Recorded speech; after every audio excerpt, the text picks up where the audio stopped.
Esto no sirve. Perdón, es la costumbre. Lamento mucho la falta de electricidad en este edificio. Estamos trabajando con una planta, por lo tanto tenemos necesidad de no recargar la generación incidental de energía eléctrica y estamos en situación un poco precaria en cuanto a la comunicación. Espero, sin embargo, que que podamos escuchar a los ponentes. Bienvenidos a la audiencia pública de la Comisión Presidencial para la Reforma Electoral del 9 de octubre de 2025.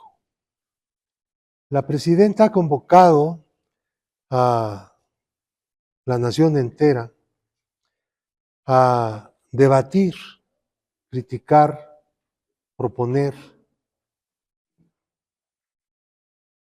lo que mejore, transforme el sistema electoral mexicano, porque el país ha estado cambiando en los últimos años y tenemos un sistema cuyos principales componentes son ya muy viejos. Fueron hechos para condiciones nacionales diferentes. Y estamos en un proceso de transformación que no se puede detener o no debe detenerse, porque todo proceso de cambio, cuando se detiene, pues deja de existir. Y este proceso de transformación que vive el país fue producto de luchas muy largas y de esfuerzos inmensos, de represiones incontables. No tenemos derecho a detener algo que el pueblo de México finalmente inició. Por tanto, tenemos que revisar el sistema electoral también, puesto que el sistema electoral es una de las bases más importantes de la democracia política que existe en cualquier país. Y tenemos que hacerlo no solo con responsabilidad, sino también con la agudeza necesaria de la crítica, que es el instrumento de grandes cambios. Este es el motivo, o uno de los motivos, por los cuales la presidenta Claudia Sheinbaum integró la Comisión Presidencial para la Reforma Electoral. Damos inicio entonces a la audiencia pública del 9 de octubre de 2025. Tiene la palabra Javier Cervantes López.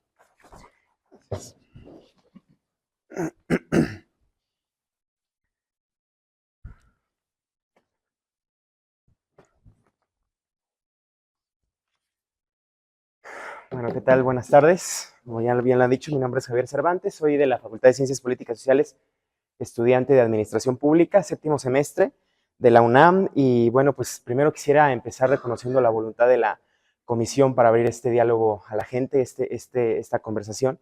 No quisiera yo felicitarlos porque creo que ante una reforma que implicaría cambiar el modelo en el cual los mexicanos pueden ejercer el poder que tienen a través de los poderes públicos, bueno, pues creo que sería una obligación muy importante por parte de quien se encarga de elaborar esta reforma electoral. Y me voy a centrar, a manera de sugerencia, en una serie de propuestas que creo que podrían fortalecer el nivel de legitimidad con la que están hoy nuestros representantes y las personas que son electas por parte de la ciudadanía, ya que pues efectivamente actualmente yo creo que sí se encuentran algunos fallas y vacíos que podrían no permitir que la democracia en nuestro país pueda ser mejor de lo que se ha tratado de construir a lo largo de estos años. Y primero sí quisiera empezar por un tema que lo han debatido mucho, es el tema de la representación proporcional. En el caso del Senado, honestamente yo sí veo innecesario los plurinominales. El Senado representa el pacto federal, se encarga de que funcione. Son electos los senadores en cada uno de los estados de la República. Las listas son electas por lista, bueno, son una lista nacional. Entonces, no hay un sentido claro de que existan los plurinominales en la Cámara, en el Senado de la República, porque se encargan de representar al pacto federal y ellos no representan a los estados, por lo que aquí sí yo no veo razón alguna para que existan los plurinominales, los legisladores de representación proporcional en el Senado de la República. En el caso de la Cámara de Diputados, aquí sí veo que haya sentido, sí le haya sentido que haya plurinominales, porque aquí se representa al pueblo, se representa a través del voto directo de la gente en los distritos electorales y por otro lado se representa de manera indirecta, bueno, se eligen de manera indirecta a través de las listas. Creo que lo que sería correcto es repensar la forma en la cual se eligen las listas en las circunscripciones, en este caso que no sea una cuestión únicamente de los partidos políticos, sino podría ser a lo mejor a través de encuestas realizadas por la misma autoridad electoral o elecciones primarias que se encarguen previo a la campaña, elegir a las personas que van a encabezar en cada una de las regiones del país las listas de los partidos políticos para la representación proporcional. Y en el caso de que si se quiere pensar la eliminación a lo mejor de algunos de estos, podríamos considerar a lo mejor quizá la mitad, pasamos de 200 a nada más 100, con un método de elección de estos que sea mucho más legítimo y que desde luego haya una representación como tal de la gente que vota por los partidos políticos y que repercute en el nivel de representación que va a tener un partido político. Dos, creo que es muy... tenemos tiempos electorales que deben de ser respetados. Previo al proceso electoral pasado ya estábamos con las campañas disfrazadas pues de no sé qué. Entonces, tanto de un lado como del otro. Entonces, honestamente yo creo que los tiempos electorales tienen que ser respetados. Tenemos un periodo de precampañas y yo creo que ese periodo de precampañas debe ser utilizado para que se haga una precampaña, para que aquí podamos nosotros elegir de manera directa como ciudadanía, previo al proceso electoral como tal, bueno, previo a la elección general, poder elegir a lo mejor a través de igual una encuesta o una elección primaria a las personas que habrán de encabezar las candidaturas de los partidos o de las coaliciones. Sería muy bueno para respetar así los tiempos electorales. Tres, creo que también es muy importante que si una persona es votada para senador, para diputado, para diputada, para jefe de gobierno, para gobernador, de lo que sea, pues cumpla con ese mandato, que a final de cuentas ha venido del propio pueblo. ¿Qué caso tiene de que yo en la elección voto para determinado cargo, es electa esa persona y ni siquiera, o sea, toma protesta y a los pocos días ya ya pide licencia para ocupar otro cargo, ya sea en la administración pública, en cualquier cargo? Entonces, si la persona es electa, independientemente de cómo sea su desempeño ya como representante del pueblo, pues tiene que cumplir con ese encargo. O sea, creo que es pues está complicado pensar que si eres electo, luego te vas a retirar para dejar a tu suplente. O sea, no hay sentido en esto. 4, se ha debatido también mucho sobre la posibilidad de recortar mucho el presupuesto al Instituto Nacional Electoral. Bueno, no sé cómo se vaya a reformar la estructura del Instituto Nacional Electoral. Creo que efectivamente sí se debe primero de pensar en a lo mejor eficientar el gasto para el propio instituto, pero de igual manera se debe de hacer un balance técnico y factible de lo que implican los recursos. La organización de un proceso, hoy gracias a los recursos creo que tenemos una credencial electoral que no las cobran nosotros como ciudadanos, tenemos boletas, tenemos capacitados asistentes electorales, tenemos personas que cuentan los votos y todo eso cuesta. Entonces yo creo que para las cuestiones operativas de la realización de los procesos electorales sí se debe considerar el presupuesto justo. A lo mejor si se quiere eficientar el gasto, a lo mejor pensar en una simplificación administrativa o algo así. Y sobre los OPLE, también se ha debatido mucho. Yo soy muy profederalista, creo que los OPLE se deberían de mantener porque no tanto por el debate político que se pueda, sino porque Creo que si se pueden empoderar esos institutos locales, podemos gestionar de manera más eficiente los procesos electorales, no hacerlo de una manera centralizada, porque sería complicado pensar en una estructura para un país tan grande como México de 100 millones de electores, que una sola institución electoral monopolice todos los procesos electorales en los estados.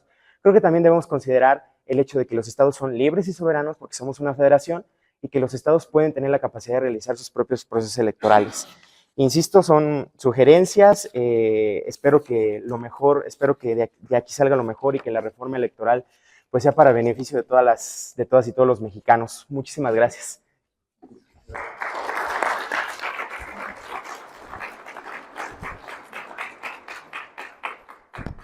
Tiene ahora la palabra Juan Martín Colío Rodríguez.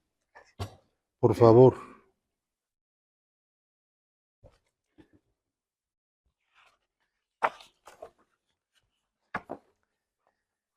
Muy buenas tardes. Soy Juan Martín Collillo Rodríguez y estudio Administración Pública en la Facultad de Ciencias Políticas y Sociales de la UNAM. El día de hoy me encuentro en esta sala para presentar mi postura al respecto de la reforma electoral que nos une aquí, específicamente sobre la representación del pueblo y la efectividad del sufragio. Para comprender la urgencia de esta reforma es indispensable analizar nuestros antecedentes. La figura de la representación proporcional no nació de un capricho técnico, sino como una respuesta directa a una era de partido prácticamente único, donde la pluralidad era inexistente. Fue la reforma de 1963, con la creación de los diputados de partido, la que introdujo por primera vez un mecanismo para garantizar que las voces minoritarias tuvieran un espacio en el debate nacional. Esta figura inicial fue el cimiento sobre el cual se construyó una mayor pluralidad. Evolucionó en 1977 a los primeros 100 diputados de representación proporcional y se consolidó en 1986 con los 200 que conocemos hoy, siempre con el espíritu de que el Congreso reflejara la diversidad de la nación. El avance más significativo en esta materia fue la reforma de 1996, que introdujo en el artículo 54 constitucional el candado que prohíbe una sobrerepresentación mayor al 8%. Sin embargo, este principio fue deliberadamente erosionado por la reforma de 2008, impulsada por PAN, PRI y Partido Verde. Dicha modificación permitió a las coaliciones eludir el límite del 8% al aplicar la regla por partido individual y no a la coalición como un todo. Esta es la distorsión que hoy padecemos y que se encuentra reglamentada en el artículo 15, numeral 3, de la Ley General de Instituciones y Procedimientos Electorales. Este antecedente no es una anécdota, es la causa directa de la crisis de representatividad que hoy nos convoca. Este legado histórico nos enfrenta hoy a un diagnóstico inaplazable. El mandato popular expresado el 2 de junio fue claro y contundente. Sin embargo, las reglas con las que traducimos esa voluntad en escaños nos presentan una paradoja que compromete la efectividad del sufragio. Nos encontramos ante una doble crisis estructural, una de representatividad y una de responsabilidad.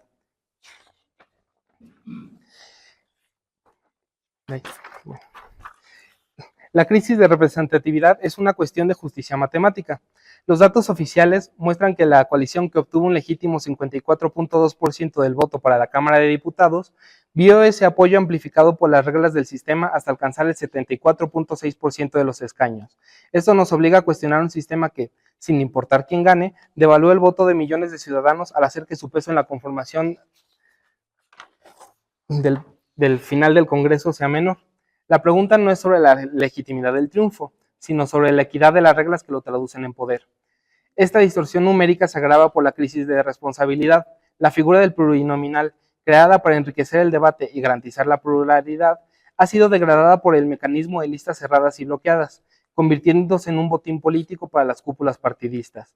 El resultado son legisladores que no rinden cuentas al pueblo, sino a las dirigencias que los designaron, rompiendo el vínculo fundamental de la democracia. Por ello, la presente reforma no debe verse como una crítica al resultado electoral, sino como un paso indispensable para fortalecer el proyecto de transformación nacional, dotándolo de una arquitectura democrática más justa, equitativa y, sobre todo, más cercana al pueblo. Frente a este diagnóstico que revela un sistema con profundas grietas en su representatividad y responsabilidad, la solución que presento es una transformación que busca restaurar la efectividad del sufragio, enfocada en la Cámara de Diputados. Propongo un sistema de representación proporcional personalizado que descansa en 3 modificaciones clave. Primero, la proporcionalidad pura, un sistema donde el porcentaje de votos que un partido obtiene a nivel nacional sea el porcentaje de escaños que reciba, eliminando por completo la sobrerepresentación. Segundo, un vínculo territorial real, eliminando las 5 enormes circunscripciones, convirtiendo a cada una de las 32 entidades federativas en el marco para la elección de sus diputados de lista. Y el tercer pilar, el más revolucionario, es la elección directa a través de listas abiertas a nivel estatal. Con este mecanismo, el ciudadano no solo vota por un partido, sino que elige por nombre y apellido al candidato de esta lista que más le convenza. Los escaños ya no se asignan por dedazo del líder del partido, se asignan a los candidatos que obtuvieron más votos personales de la gente. Este simple cambio genera un poderoso incentivo para la democratización interna de los partidos. Al saber que sus candidatos competirán por el voto personal, las dirigencias se verán obligadas a postular a sus mejores perfiles, erradicando el botín político y devolviendo el poder de decisión al ciudadano. El contundente mandato popular expresado en las urnas nos otorga una oportunidad histórica. Un gobierno con un respaldo tan amplio se ve fortalecido, no debilitado, por un sistema que refleja esa voluntad con total fidelidad y que empodera a cada ciudadano. Esta propuesta busca, precisamente, alinear las reglas del juego con el espíritu del cambio que la ciudadanía eligió, asegurando que el principio de que el pueblo pone y el pueblo quita se materialice no solo en la elección del Ejecutivo, sino en la de cada uno de los miembros del Congreso.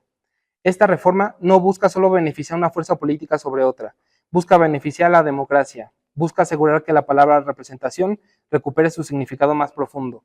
Es hora de que la efectividad del sufragio sea total. Es hora de que cada voto cuente y que cada escaño se gane de cara a la nación. Muchas gracias. Gracias.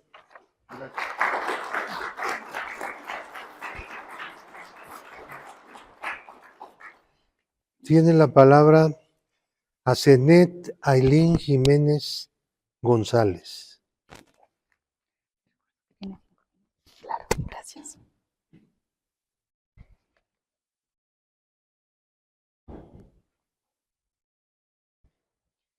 Buenas tardes. Saludo respetuosamente a todas las personas y medios de comunicación que nos acompañan. Mi nombre es Ailín Jiménez y yo también soy estudiante de Administración Pública de la Facultad de Ciencias Políticas y Sociales de la UNAM. Es un gran honor para mí el poder presentarme el día de hoy frente a ustedes. Agradezco la oportunidad de poder hablar en este foro y, ante todo, la apertura gubernamental hacia la opinión de la ciudadanía en un tema tan importante como lo es la inminente reforma electoral que planea presentarse formalmente el próximo año ante las distintas cámaras. Bueno, a lo largo de los últimos años en nuestro país han ocurrido cambios de enorme magnitud en áreas esenciales como la política social y el poder judicial. Evidentemente, estos cambios no han estado exentos de controversia y ha prevalecido el debate sobre si estos tendrán buenos efectos a largo plazo. Personalmente, considero firmemente que el que existan desacuerdos y opiniones divididas son síntomas de una democracia saludable y es el resultado obvio de una sociedad tan heterogénea y plural como la nuestra. El desacuerdo es positivo porque indica que existe espacio para todas las voces. Es por eso que me gustaría hablarles el día de hoy sobre lo que considero es un punto de sumo interés en la reforma electoral, la posibilidad de reducir un porcentaje significativo de financiamiento a los partidos políticos. Actualmente, mantener nuestro sistema electoral representa un alto costo de los recursos comunes. El financiamiento público a los partidos se ha convertido en una carga pesada y ha creado una profunda desconexión entre los funcionarios y la población. Durante la época electoral del 2024 se experimentó un descontento generalizado ante un derroche evidente de los recursos públicos al destinar cantidades excesivas en carteles, pancartas e incluso espectaculares dentro de nuestra capital. No fue el único caso y se convirtió en uno de los principales puntos a criticar por parte de la sociedad mexicana. Esto significa que debería recortarse el financiamiento público a los partidos políticos, pues tomando en cuenta que tienen permitido recibir financiamiento privado, siempre y cuando sea en porcentaje menor al que reciben del sector público, los partidos políticos deberían gestionarse con menores recursos si se decidiera reducir su financiamiento. Este punto de por sí ya es controversial. Ha suscitado todo tipo de debates el que los partidos tengan un financiamiento por parte del gobierno. Por un lado, la opinión es que este hecho contribuye a evitar la corrupción, mientras que por otro se señala que es negativo, ya que facilita el mal uso de los recursos públicos y es un dinero que no proporciona un beneficio directo a la población. Ahora bien, el que un partido político no reciba dinero público abre la posibilidad a que sea financiado por distintos actores de interés, como corporaciones o incluso grupos del crimen organizado, que es un riesgo latente en nuestro país. Por eso, creo que este último punto es un factor de peso que debe analizarse en todo momento. De reducir el financiamiento, es indispensable que existan alternativas para no dar pie a relaciones clientelares y de corrupción, que las corporaciones o grupos criminales no financien a los partidos a cambio de un botín político. Por eso el día de hoy me gustaría presentarles una propuesta, que consiste en distintos pilares. 1. Reducción del financiamiento a los partidos políticos en beneficio social. Es decir, que podamos destinar dichos recursos a otras áreas que demandan atención urgente en el país, como la seguridad y la salud. Esto funge como una invitación a los partidos para que empleen sus recursos de forma inteligente, transparente y que construyan un apoyo genuino de la población a través del contacto directo, que considero que de eso debería tratarse una campaña electoral, en construir colectividad con la población. 2. Nuevo modelo de financiamiento privado centrado en sus militantes. Tengo la idea de que la principal fuente de ingresos privados debería ser a través de pequeñas aportaciones regulares de sus miembros registrados, con un tope anual bajo, como máximo un salario mínimo mensual por persona, por dar un ejemplo. Esto fomenta el compromiso y le da poder real al militante de a pie. Aunado a ello, simpatizantes externos también pueden financiar al partido de su preferencia con un tope establecido. Y 3, transparencia absoluta y vigilancia constante de los recursos. Para que este sistema funcione y para blindar a la política del dinero ilícito, propongo la creación de una plataforma digital pública gestionada por el INE, donde cada peso que reciba un partido, sin importar su origen, sea registrado y visible para cualquier ciudadano en tiempo real. Para que este cambio ocurra y no devenga en mayor corrupción o clientelismo, es necesario que la reforma contemple estos riesgos y establezca parámetros firmes para evitarlo. Es idóneo que nuestras elecciones sean menos costosas, pues un principio básico del actuar de la administración pública, que tengo que mencionar esto como estudiante de administración pública, es la eficiencia, que implica lograr los mejores resultados con el empleo más inteligente de los recursos. Es fundamental que este punto de la reforma no sea un experimento, sino un paso para construir una democracia más transparente, abierta y funcional. Hagamos de esta reforma la oportunidad para construir la democracia que merecemos, que el pueblo de México merece porque ya eligió una transformación hace años. Muchas gracias a todas y todos por su atención. Muchas gracias.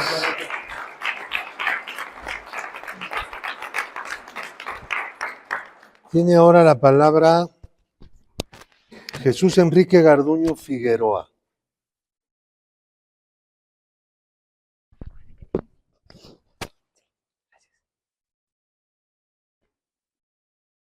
Buenas tardes.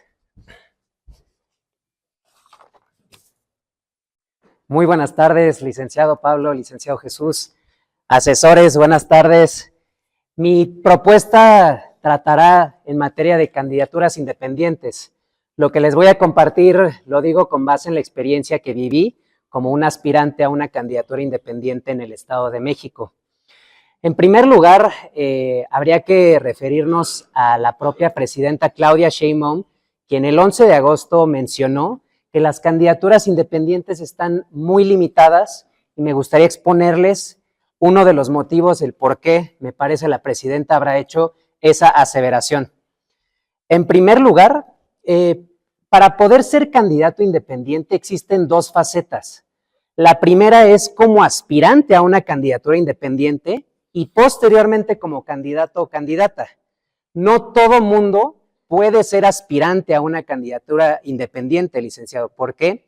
Porque las legislaciones, tanto a nivel federal como estatal, exigen la constitución de una asociación civil con un modelo de estatutos muy rígido, con un régimen fiscal aplicable al del partido político y con una cuenta bancaria.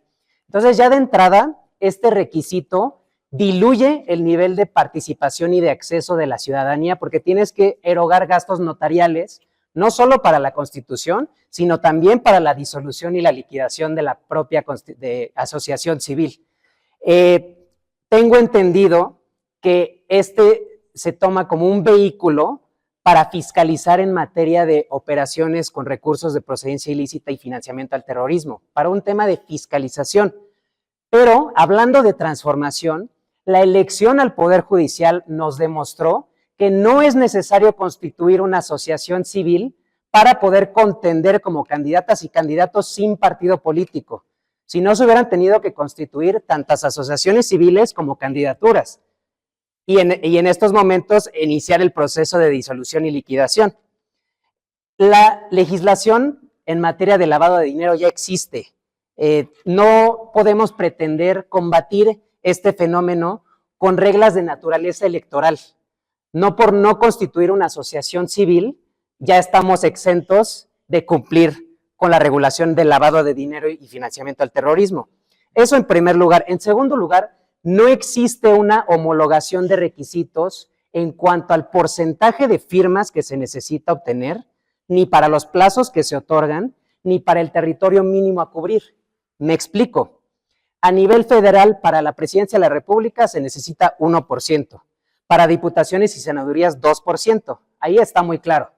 Pero ya si nos vamos a nivel estatal, el marco normativo le otorga una discrecionalidad absoluta a las legislaturas para decidir el porcentaje requerido.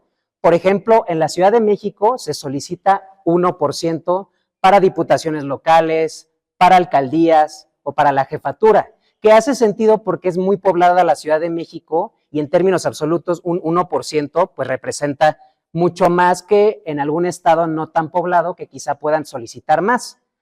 Pero la gran pregunta es, ¿por qué, por ejemplo, en el Estado de México, la entidad federativa más poblada del país, se solicita para las mismas posiciones el 3% de la lista nominal y reducen el plazo que se necesita o el plazo otorgado para obtener el apoyo?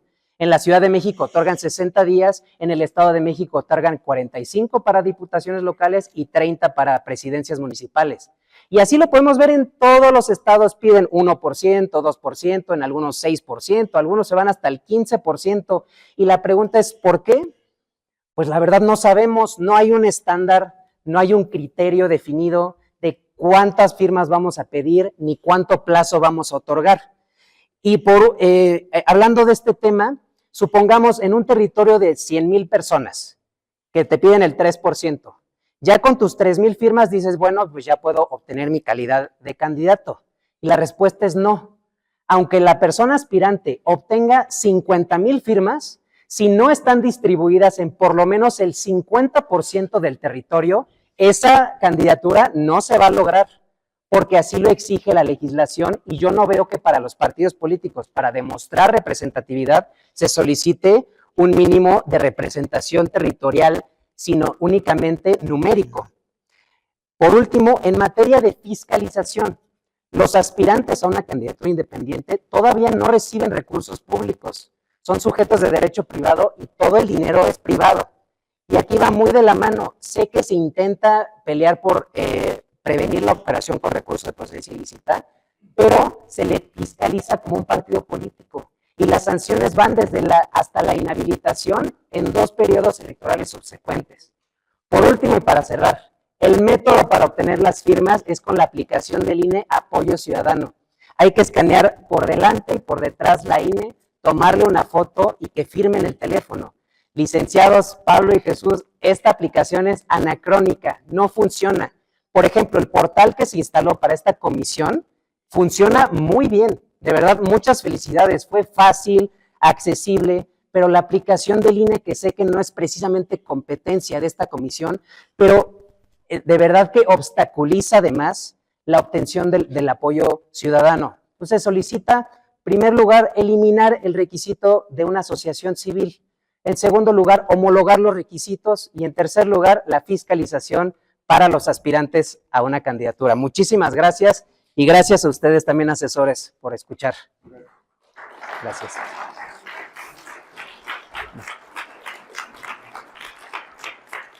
Tiene la palabra Iván Galindo Castillejos. Gracias.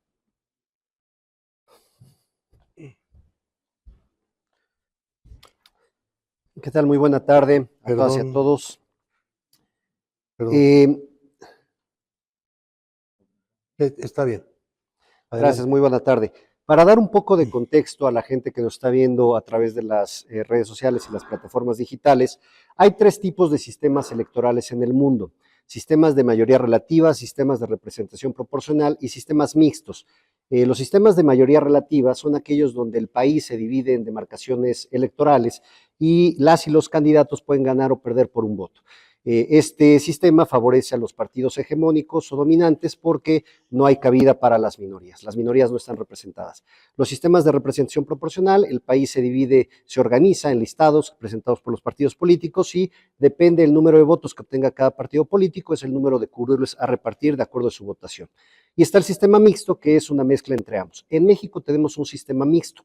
No siempre fue así. Hubo una vez que había algún partido hegemónico que controlaba todo, ganaba todo, obtenía todo, y pues para las minorías era muy difícil participar.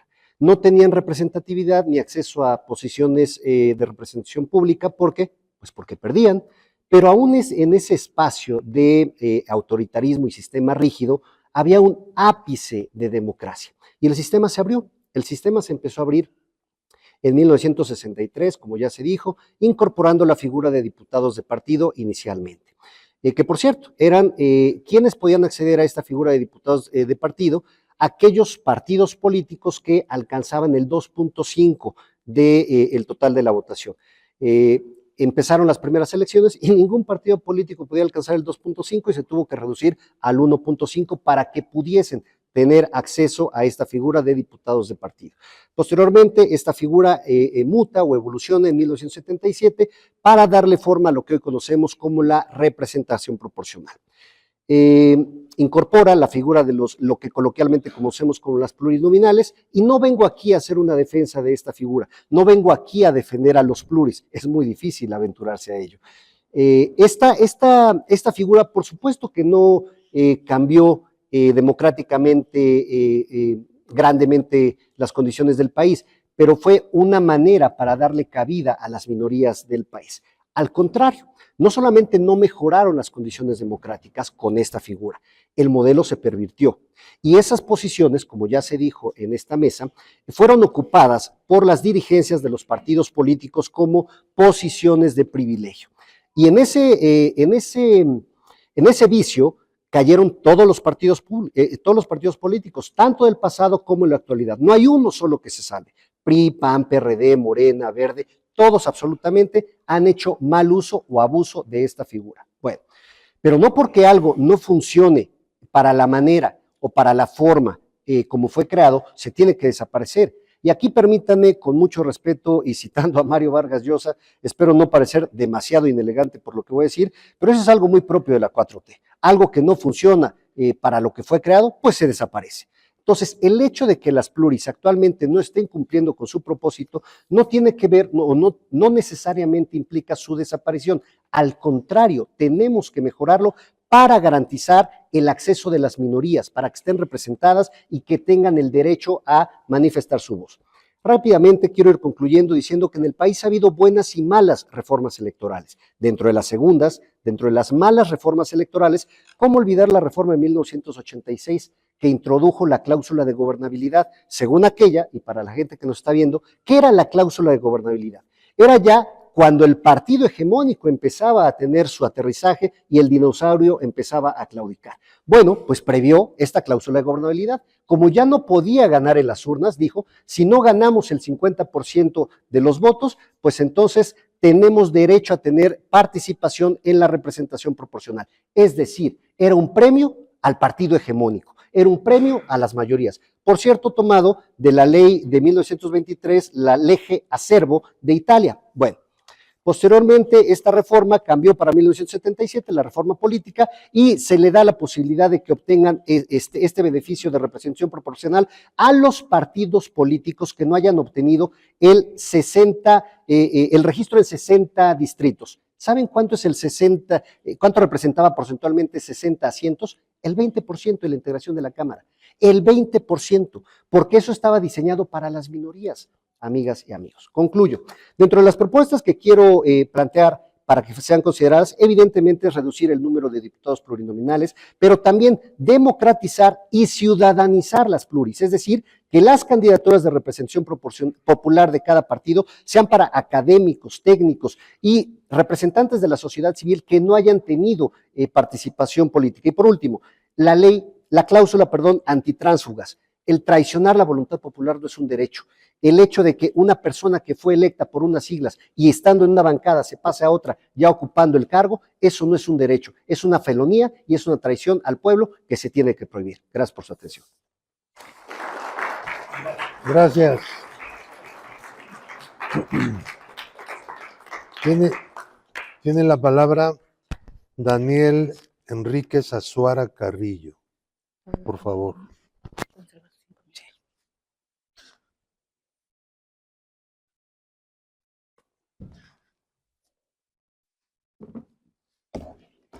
Muy buenos días, queridos licenciados.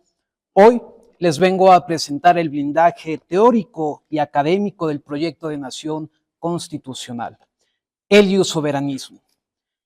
México vive y siente aires de cambio, de transformación, con la visión de construir y edificar las bases sólidas del humanismo, aunado al desarrollo espiritual de nuestras comunidades, ciudades y pueblos afromexicanos, el cual fue arrebatado bajo una visión occidentalizada del estado de cosas que guardaba nuestros orígenes. En este sentido, retomar la soberanía que fue erosionada al México Tenochtitlan no solo debe ser un imperativo, sino una obligación en el sentido filosófico, jurídico, político y militar. Pero ¿cómo lo haremos? Pues es momento de que el furor que se vive allá en las calles le demos un sentido teórico y académico a través de la iniciativa legislativa constitucional que aquí venimos a exponer en dos partes. Lo que propongo son las bases para que esa exposición de motivos con la que se fundamentará en el Axis Mundi identitario nacional y que en el futuro saldrá y se presentará por parte de la Presidencia de la República, tenga un blindaje también teórico, porque lo que vamos a hacer es cambiar nuestra Constitución y ese fundamento nacional. Pero, ¿qué es el iusoberanismo? Lo he definido como el paradigma jurídico y político que marca la transición del orden internacional basado en el iusnaturalismo y el derecho internacional hacia un sistema en el que la soberanía estatal y la geopolítica determinan la aplicación de nuestro derecho, la economía y los derechos humanos. En este modelo, los principios universales ceden ante los intereses de nuestra soberanía, ante los intereses nacionales y las dinámicas de poder regionales, delimitando la influencia de los derechos y las normas. El iusoberanismo surge como una doctrina de soberanía postglobalista, una respuesta filosófica, jurídica y política frente al agotamiento del modelo liberal global que desdibujó los límites del Estado y diluyó los fundamentos del poder público. En las últimas décadas, la globalización impuso un orden en el que el Estado-nación se vieron reducidos a simplemente administradores de diversos intereses, mientras la ciudadanía perdió progresivamente su vínculo real con la representación política. La doctrina postglobalista del iusoberanismo que aquí vengo a proponer no busca aislar al Estado mexicano del mundo, sino reordenar las relaciones globales desde la soberanía nacional. Supone que la verdadera integración internacional parte del respeto de la autodeterminación de los pueblos a la independencia de sus instituciones. La presente ponencia propone una reforma constitucional de carácter estructural, orientada a eliminar la representación proporcional en la integración de la Cámara de Diputados y del Senado, con el fin de restaurar la soberanía popular y devolver al Poder Legislativo su carácter de órgano auténticamente representativo de la nación y no de intereses obscuros. Esta propuesta no responde a un simple rediseño técnico del sistema electoral, sino una transformación doctrinal y filosófica enmarcada en el paradigma del iusoberanismo, una teoría mexicana que propongo de soberanía postglobalista que reivindica el principio de que toda autoridad emana del pueblo y debe ejercerse en su beneficio conforme al artículo 39 constitucional. El iusoberanismo parte de la premisa de que el Estado no puede seguir fragmentado, lo que ha distorsionado la representación popular. Por ello, se plantea la necesidad de reconstruir el orden constitucional bajo un nuevo modelo de legitimidad donde cada curul y cada escaño provengan directamente del voto ciudadano. Bajo este paradigma, la eliminación de diputaciones y senadurías plurinominales no representa un retroceso democrático, sino una restauración del principio soberano, que el poder legislativo pertenezca verdaderamente al pueblo. La reforma propone que en cada distrito y entidad federativa se elijan 2 representaciones por mayoría relativa y una por primera minoría, garantizando la pluralidad política sin recurrir a mecanismos de cuotas partidistas. El soberanismo, entendido como doctrina de soberanía postglobalista, articula 3 cosas: una reforma electoral con legitimidad directa, donde el voto recupere un sentido moral y político como mandato soberano. Segundo, un rediseño al poder legislativo, austero, eficaz y territorialmente coherente, que exprese la voluntad ciudadana y no intereses de élite. Y 3, la consolidación del Estado soberano, donde se recupere su papel como garante de la unidad, la dignidad y la autodeterminación nacional. Así, la reforma no solo racionaliza la estructura institucional del Congreso, sino que da paso hacia la consolidación de un nuevo orden constitucional inspirado en esta visión. Debemos de entender que esta comisión presidencial no solamente va a modificar artículos, sino que tiene que blindar el proyecto de nación, que en las calles tenemos la legitimidad, pero que lo debemos instaurar también a nivel teórico y filosófico.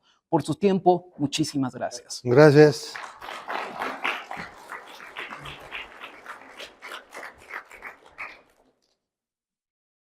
Tiene ahora la palabra Vicente Aldair Vázquez Pinzón. Gracias.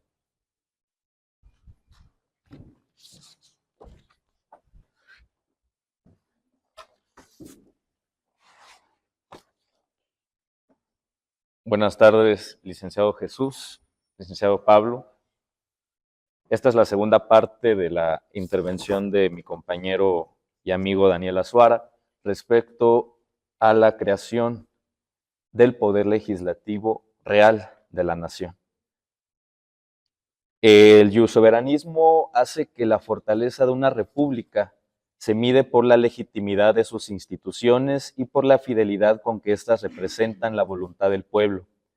Hablamos de los valores de soberanía popular, justicia social, honestidad en el servicio público y austeridad republicana.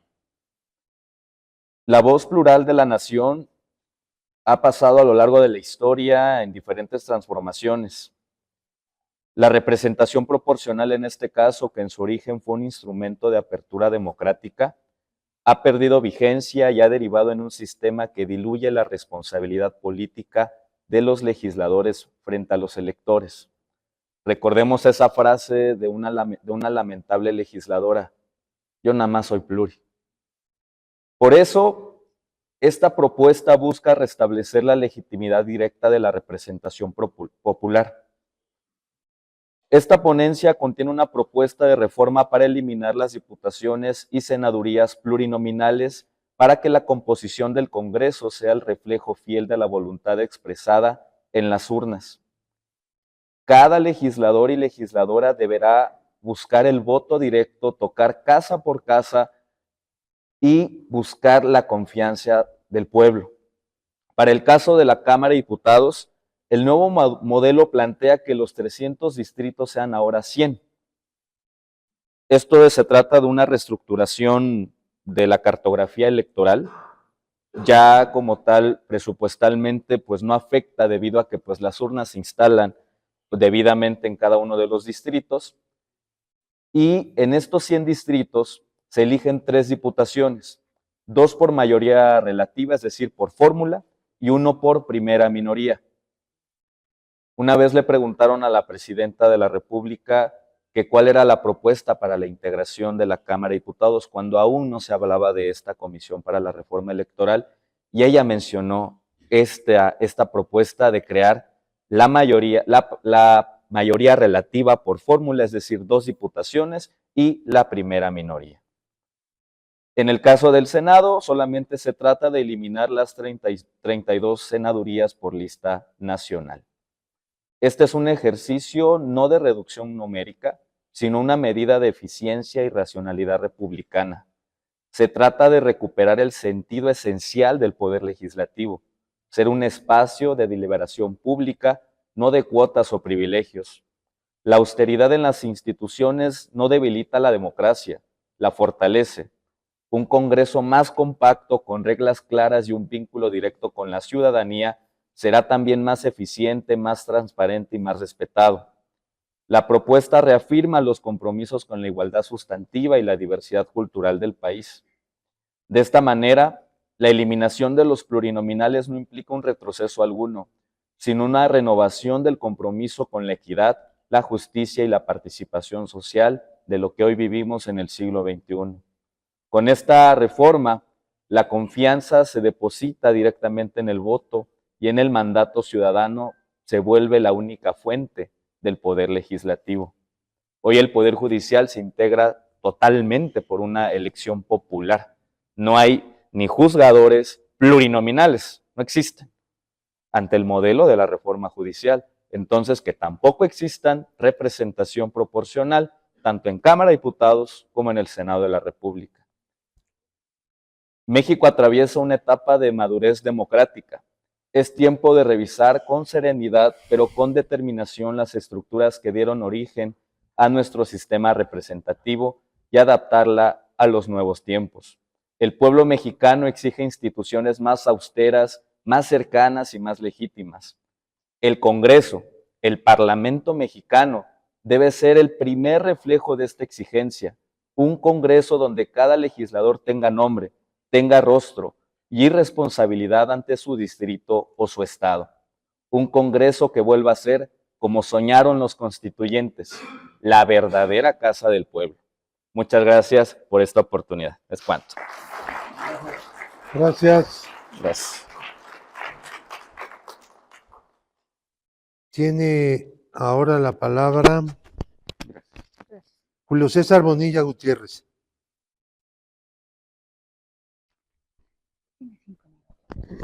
Gracias.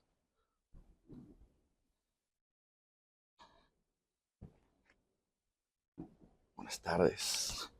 Señor presidente, don Jesús, qué gusto coincidir.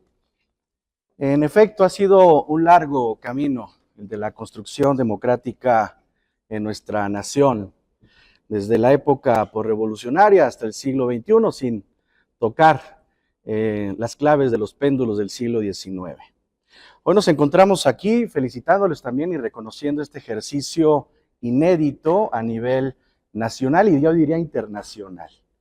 Porque como lo dijera Norberto Bobbio y parafraseándolo, la transparencia es el ejercicio del poder público en lo público.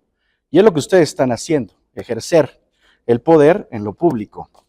Y justamente hoy, en este momento en que nos encontramos, la democracia mexicana, al igual que muchas democracias en nuestra región y a nivel internacional, se enfrentan a diversas transformaciones. Una de ellas central es la transformación tecnológica del siglo XXI, que ha redefinido los mecanismos de competencia, información, comunicación y también de control democrático en todas las naciones.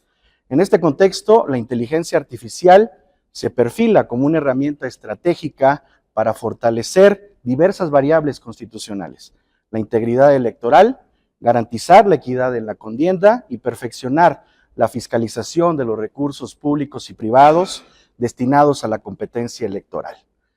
Es importante enfatizar, la inteligencia artificial, y en eso tengo que ser muy claro, no sustituye ni sustituirá a las instituciones. Las fortalece con capacidades analíticas, predictivas y de transparencia inéditas frente a riesgos inminentes actuales y que en algunos casos han afectado a instituciones y países, como es la manipulación informativa, el financiamiento ilícito y la desconfianza pública. Una fiscalización inteligente es un paso estructural que tenemos que dar como nación hacia una democracia más íntegra, auditable y justa. Esta tesis amerita diversos enfoques, porque está anclada en una propuesta de prevención, de sanción, pero también de corrección a todo lo que ha venido sucediendo en nuestro sistema electoral a lo largo de los años. La rectoría de la fiscalización la tiene el INE con un reto monumental en todas sus etapas, desde la campaña, pre-campaña, incluso en las elecciones extraordinarias. Esto de la inteligencia artificial amerita una arquitectura nueva, en un constitucionalismo nuevo. Por eso felicito a esta comisión presidencial, porque naturalmente hará frente a esto. Y esta arquitectura amerita de inteligencia artificial analítica y la detección preventiva de irregularidades, de ciberseguridad y de blockchain electoral, metadatos financieros que analizar. Don Jesús, usted lo sabe muy bien, don Pablo y don Jesús, ustedes lo saben muy bien. Ingresos, egresos y aplicación de recursos a partidos y candidaturas, la ruta del dinero, la ida y vuelta con rastreo mediante lógicas inductivas y deductivas, utilizando la tecnología. Porque existen, hay que reconocerlo, nuevas formas de evasión, a topes de gasto, a fuentes de financiamiento, flujos en efectivo, en fresas, fachada o factura. Necesitamos una revisión también del padrón de proveedores del INE y la detonación de procedimientos sancionadores efectivos. Y para eso necesitamos también interoperabilidad, una interoperabilidad interna, nacional e internacional, una coordinación reforzada es la que propongo con el SAT, con la Comisión Nacional Bancaria de Valores, con la UIF y con la Procuraduría Fiscal, pero también a nivel internacional con el Grupo de Acción Financiera Internacional y el Grupo Egmont. Acciones clave que han ayudado, como ustedes saben, a esclarecer temas o investigaciones como las operaciones Zafiro, la estafa maestra o el caso de Odebrecht en nuestro país y en nuestra región. Modelos de riesgo e intercambio de macrodatos para fines institucionales con neutralidad axiológica en la determinación de las investigaciones que hagamos. Gobernanza y normatividad. El perfeccionamiento del marco de fiscalización, de las competencias de la Comisión de Fiscalización, de la Unidad Técnica de Fiscalización y de la evolución de los sistemas de mecanismos electrónicos para una fiscalización más rápida, profunda y auditable. Son 12 casos de uso los que dejo a su consideración, con 5 frentes que atender en esta materia: dinero, publicidad, territorio, recursos públicos e integridad informativa, con énfasis en la prevención del lavado de dinero en materia político-electoral. Hay que decirlo con toda claridad, la tecnología, y en particular la inteligencia artificial, ha avanzado a un ritmo sin precedentes. En lugar de ser una amenaza como muchos la conjuran, podría ser, desde mi perspectiva, la herramienta definitiva para rectificar los errores humanos. Una inteligencia artificial bien programada, segura, ética y transparente podría dar cuenta de esa rectificación y además no siente rencores, no opera bajo agendas ocultas, mientras que la humanidad ha demostrado repetidamente su habilidad para ser corrupta, egoísta y miope. La inteligencia artificial tiene el potencial de ser objetiva, justa, previsora y ética, si así, en efecto, lo decidimos en el modelo constitucional que tenemos hoy de frente. Y con esto cierro. Señor presidente, don Jesús, la democracia, ustedes lo saben muy bien, siempre ha sido una herramienta, un medio, no un fin en sí misma. Si la inteligencia artificial puede ofrecer una versión mejorada, más justa, más eficiente de nuestra democracia, ¿por qué resistirse? Muchas gracias. Gracias. Gracias. Gracias. Tiene la palabra Nancy Elizabeth Carrasco López.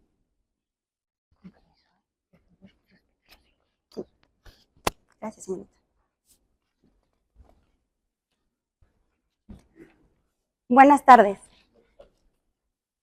Buenas tardes, señoras y señores integrantes de la Comisión Presidencial para la Reforma Electoral. Es un honor dirigirme a ustedes y compartir mi voz como ciudadana, comprometida con la justicia electoral. Soy Nancy Elizabeth Carrasco López, pasante en Derecho. Durante mi servicio social en el Registro Civil en Chalco, participé en caravanas y asesorías ciudadanas, lo que me ha permitido comprender la importancia de acercar la justicia electoral y el derecho a la ciudadanía, fortaleciendo la confianza en nuestras instituciones. Hoy vengo a proponer estrategias para fortalecer el reconocimiento de los abogados electorales y fortalecer la cultura cívica ciudadana. Justicia electoral, la raíz de la democracia y la soberanía. México es una nación libre, soberana y orgullosa de su historia. Nuestra Constitución en el artículo 39 establece que La soberanía nacional reside en esencia y originariamente del pueblo. La democracia y la justicia electoral no son conceptos abstractos, son el reflejo de un pueblo informado, responsable y participativo. Como decía Benito Juárez, entre los individuos, como entre las naciones, el respeto al derecho ajeno es la paz. La paz democrática se construye cuando los ciudadanos ejercen sus derechos con ética, conocimiento y responsabilidad. Por eso, yo propongo que los abogados electorales sean aliados permanentes de la ciudadanía, ofreciendo asesoría gratuita, cercana y confiable, llegando a construir una sólida cultura cívica de justicia electoral. Esta alianza se va a materializar mediante la oferta de asesoría jurídica electoral gratuita, cercana y confiable, al convertir a los abogados en un conductor y un defensor de los derechos electorales. No solamente va a intervenir en la observación en procesos y decisiones políticas, sino que también su orientación respaldará a los ciudadanos en la justicia electoral. La asesoría electoral gratuita y cercana. Esto incluye en las zonas marginadas y pueblos indígenas que tienen difícil acceso a la información jurídica electoral. Con esto, los abogados aportarían que cada ciudadano y en cada localidad se pueda cumplir su deber electoral. Deben acompañar a la población en la observación de procesos y decisiones públicas. Esto va a asegurar que la justicia electoral se ejerza con transparencia y responsabilidad. El abogado electoral es un puente humano y jurídico entre la ley y la ciudadanía. Va a fortalecer, va a dar confianza y va a dar legalidad. ¿Qué importancia tiene mi siguiente propuesta que les voy a complementar a continuación? Una educación cívica y cultural electoral. La educación cívica debe enseñarse desde la infancia para formar ciudadanos conscientes en su derecho y en su deber. Los niños deben aprender cómo funciona la democracia, la justicia electoral y su papel como ciudadanos activos.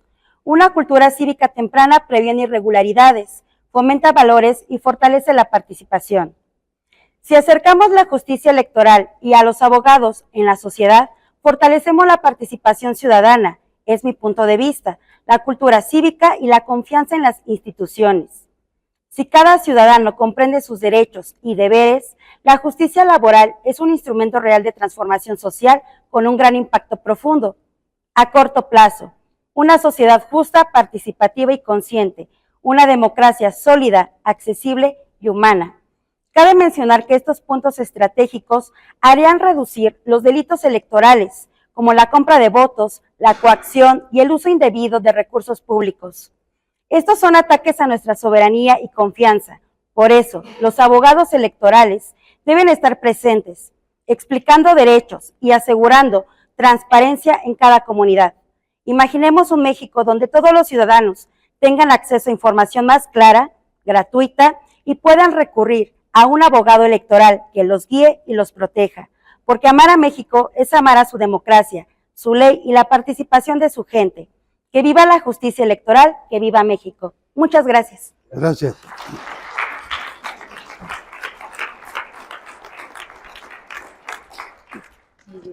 Tiene ahora la palabra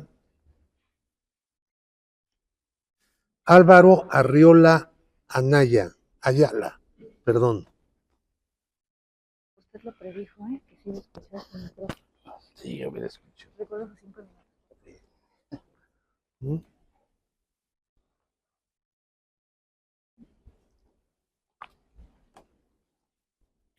Gracias, buenas tardes. Hace 37 años se cayó el sistema electoral. Hoy nada más es la luz. Qué bueno. Es felicidades. Con su permiso, sin entrar a una discusión con las múltiples reformas y cambios históricos a la legislación electoral, solo recordemos que desde 1918 hasta 2014, la mayoría de las leyes electorales y los cambios legales aplicados se orientaron a depurar a una gran cantidad de reglas para que partidos y candidatos accedieran al poder sin grandes contrariedades para el régimen en turno. Reglas electorales construidas a modo pasaron siempre por encima de las oposiciones partidarias reales y la voluntad ciudadana.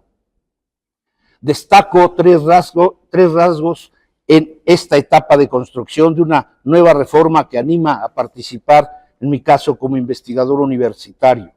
1. No es una oferta terminada, se elaborará a partir de las múltiples propuestas que hasta ahora se han escuchado. 2. Por lo mismo, no es una propuesta negociada entre un partido mayoritario u otro partido o élite financiera, económica, etcétera. Y 3, lo que me interesa mucho destacar, la cuestión electoral parece ser que deja de ser desde ya el juguete preferido del régimen en la formación de la voluntad política de nuestro pueblo. En el proceso de construcción de la actual reforma se debiesen revisar algunos procesos con impacto no solo en la forma para acceder al poder, sino en el ejercicio del mismo. El respeto a la libertad y voluntad popular se puede garantizar por una serie de cambios mínimos, pero importantes dentro de 3 cosas: la ciudadanía, los partidos políticos y los gobernantes. Primero, la modernidad política implica la participación ciudadana en los ejercicios de consulta popular. La reforma al artículo 35 constitucional es necesaria para que se elimine la restricción de que la sociedad participe en ese tema. Involucrar al ciudadano para que exprese su sentir sobre la inmunidad de funcionarios elegidos por el voto es un ejemplo y es necesario. Segundo, por ejemplo, los modelos de escrutinio nunca han sido neutrales en el mundo. México ha conocido diferentes modelos desde que los gobernantes son electos de manera directa, pero sí es necesario acotar que a lo largo de la historia el modelo mayoritario y el de la representación proporcional se han modificado solo en México a conveniencia del régimen y de las élites partidistas. Si la mayoría de la población piensa que los legisladores de representación proporcional deben reducirse, desaparecer o mantenerse como una opción para integrar el Congreso, nada como reformar el artículo 52 de la Constitución después de orientarse por la opinión ciudadana obtenida a través de una consulta popular. Para la mayoría de los mexicanos, nuestro modelo de competencia, como sabemos, por el poder público está caduco, especialmente en cuanto al excesivo gasto que representa. Nadie discute ya que la reducción de prerrogativas a los partidos y a la organización de las elecciones sea necesario y consistente con la realidad de austeridad republicana. Por un pasado antidemocrático y frente a una nueva realidad competitiva, donde existe una nueva mayoría legitimada a través de las últimas elecciones federales y locales, es posible que en materia de partidos políticos se impulse una reforma constitucional necesaria para el impedimento a dar existencia política nuevamente a un organismo partidario de carácter oficial.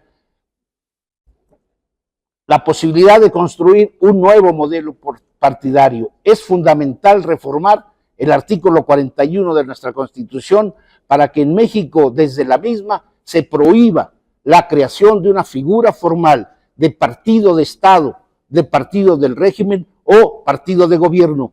Es necesario legislar para impedir la posibilidad de edificar un nuevo partido oficial, limitando la intervención de alguno de los 3 poderes en la creación, manipulación o control de ese organismo partidario. Si el modelo de escrutinio mayoritario uninominal es el mecanismo elegido para integrar el Congreso General en el futuro mexicano, será necesario reformar la legislación correspondiente a fin de, 1, anular la restricción de formar partidos solo cada 6 años. La fundación de un partido debe seguir siendo libre y en cualquier momento, como lo exhibió este país entre 1918 y 1946. B. Se debe legislar para dar impulso a la creación de partidos estatales que puedan desde su nacimiento hacer coaliciones y sin restricción legal alguna participar con candidatos propios en cualquier tipo de elección, ya sea local o federal. Los partidos políticos actuales y de nuevo registro deben pasar por un filtro institucional que revise sus fines y o por el comportamiento de sus adherentes tiendan a desvirtuar el régimen constitucional mexicano de libertad, justicia y democracia.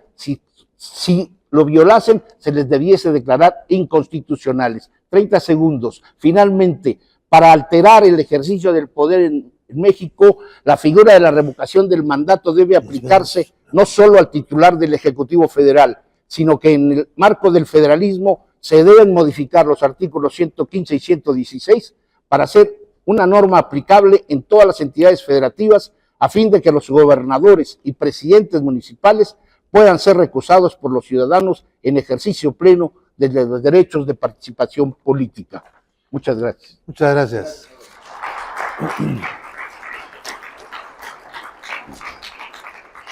Agradezco a los ponentes su entusiasta participación en esta audiencia llevada a cabo el 9 de octubre de 2025 en el Salón Revolución de la Secretaría de Gobernación. Agradezco al público presente, a quienes nos siguieron a través de www.reformaelectoral.gov.mx y otras aplicaciones de redes sociales. Agradezco a todos los que están en este momento dando sus opiniones a través de este micrositio. Agradezco al personal técnico y al personal de apoyo y convoco a la audiencia que tendrá lugar en este mismo lugar el martes 14 de octubre a las 17 horas. Muchas gracias.